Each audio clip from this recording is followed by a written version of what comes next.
यूहन्ना की पुस्तक 8 अध्याय उसके पहले पद से लेकर ये यूँ लिखा है, परंतु यीशु जैतून पहाड़ पर गया और भोर को फिर मंदिर में आया और सब लोग उसके पास आए और वह बैठकर उन्हें उपदेश देने लगा।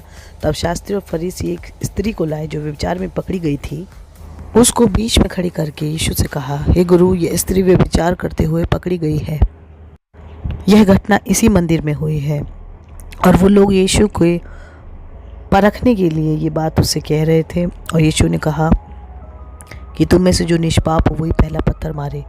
और सब उस स्त्री को छोड़कर चले गए। और यीशु मसीह ने भी उससे कहा कि जा और फिर पाप मत करना।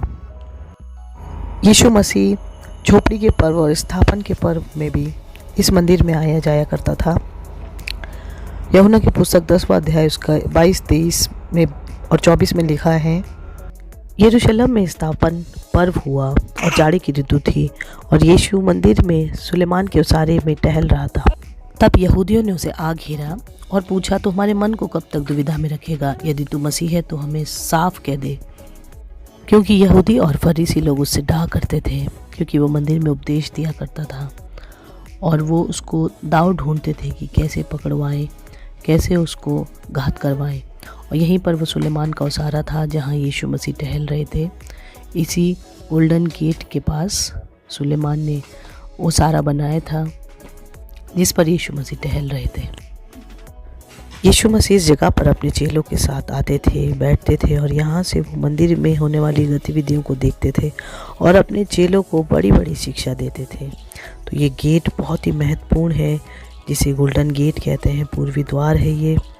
और यहीं से यीशु मसीह ने फरीसियों को जवाब दिया था जब वो उसे परेशान करते थे। और यहाँ पर यीशु मसीह टहलते थे इसके उसारे पे। और असली जो जगह है वो नीचे है, जो यीशु मसीह के समय की दीवारें हैं इसके बिल्कुल बाउंड्री पर। और ये दोबारा बनाया गया था और अब ये जगह जो है वो मुस्लिम के अंडर आती है, मुसलमान समुदाय के अंदर आती है।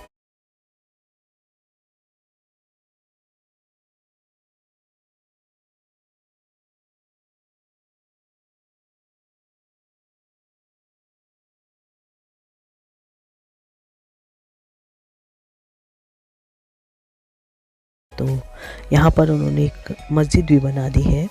लेकिन हम इस चैनल में बाइबल की जानकारी को प्राप्त करते हैं तो हम देखेंगे कि ये इस जगह पर और कौन कौन सी घटना हुई है जो यीशु मसीह से संबंधित है। और हम यीशु मसीह की बातों को सीखेंगे जो बाइबल में लिखी हुई हैं।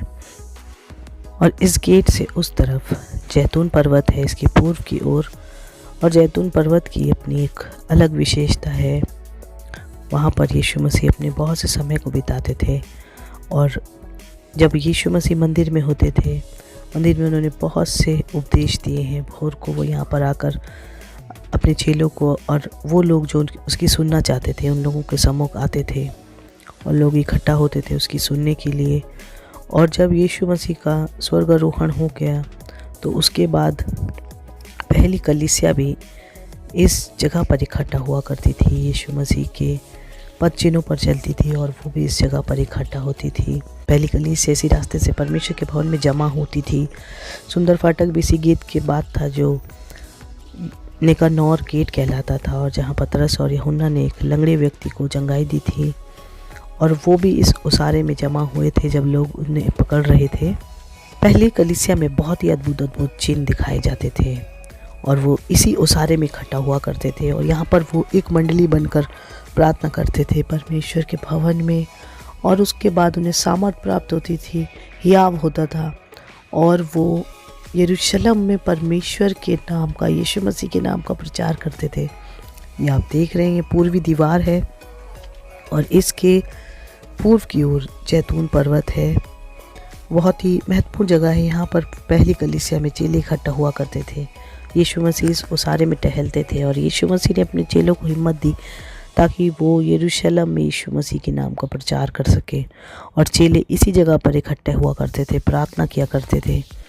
और तीसरे पहर में जब पतरस यूहन्ना मंदिर में आ रहे थे तो एक लंगड़े व्यक्ति को जो सुंदर फाटक के पास बैठकर भीख मांगा करता था उसे चंगाई मिली।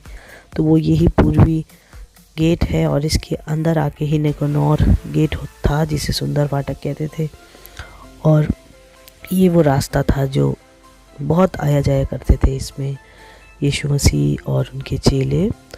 और पूर्वी फाटक की, पूर्वी दीवार की अपनी एक बहुत महत्व ये रखती है, जैसे हम यहेजकेल की पुस्तक में हमने देखा।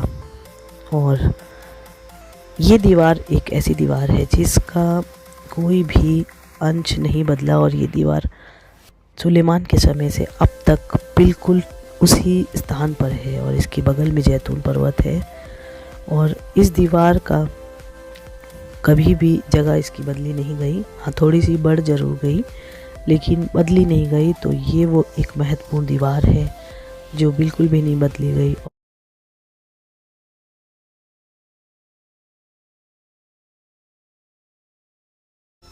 अभी तक आपने गोल्डन गेट को अंदर से देखा और अब ये बाहरी हिस्से को हम देखेंगे और ये है जैतून पर्वत। यहाँ से यीशु मसीह राजा बनकर यरूशलेम मंदिर में प्रवेश किया था उन्होंने, जब वो गधे के बच्चे पर बैठ के आ रहे थे और लोग होसन्ना के नारे लगा रहे थे और कह रहे थे कि दाऊद के संतान की होसन्ना। और वो उन्हें अपना राजा बना के, क्योंकि यीशु मसीह ने लाजर को जीवित किया था। और इस गेट से यीशु मसीह ने मंदिर में एंट्री ली थी और फरीसी और यहूदी उनको देखकर चिढ़ गए थे। और ये वो गेट है और इसके अंदर वो ओरिजिनल पत्थर हैं जो यीशु मसीह के समय के हैं। और इसके नीचे की एक दीवार का हिस्सा अभी तक यीशु मसीह के समय का है। इस जगह से यीशु मसीह ने गधे के बच्चे पर बैठकर यरूशलेम मंदिर में प्रवेश किया था और उस मंदिर में फिर उन्होंने सफाई की। यीशु मसीह ने विजय प्रवेश के सफ़र को बैतनिया से और बैतफगे से शुरू किया था, जो कि जैतून पर्वत के पीछे बसे हुए शहर हैं। और उसकी ढलान पर गतसमनी का बगीचा था। आज के आधुनिक समय में वो जगहें कुछ इस प्रकार दिखती हैं जो यीशु मसीह से संबंधित है और लोग बहुतायत से इस जगह को विज़िट करने जाते हैं, जो कि यरूशलेम में है और बहुत पवित्र स्थान है ये, जहाँ से यीशु मसीह ने पूरे जगत को बचाने के कार्य को शुरू किया।